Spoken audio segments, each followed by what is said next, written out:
I'm going to be talking about plumbing the condensate drain line for a MVP 30 MRCOOL air handling unit. And what really struck me as confusing about this whole thing is that all the off-the-shelf solutions like this EZ Trap are not sufficient for what they are looking for. So according to the docs right here, they want 2 inches from the bottom of the main inlet to the bottom of the trap right here.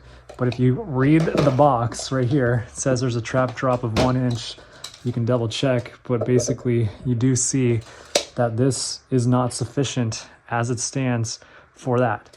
Now, I thought a better solution could be to just get the cheap pre-formed P-trap 3/4 PVC line like this, because now you can see that the distance from the bottom of this guy to the bottom of this is within the specifications.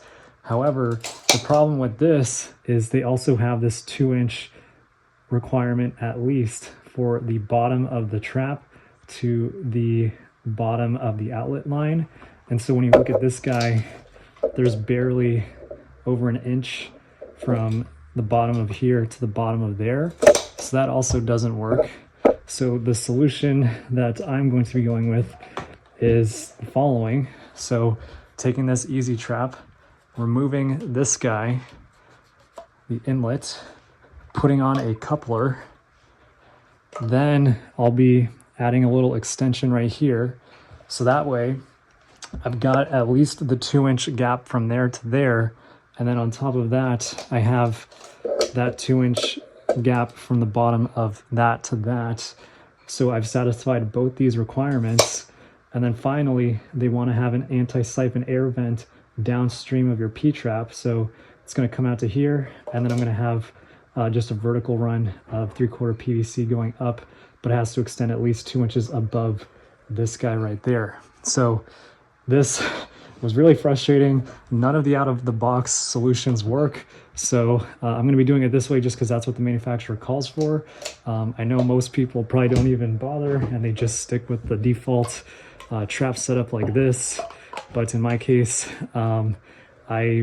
it is not within the manufacturer specs for this particular unit. So the better solution in my case is to just do this. And I still have the ability on this SS1 float switch to just remove the switch part. So when I want to clean out my trap, I can still run something in through there.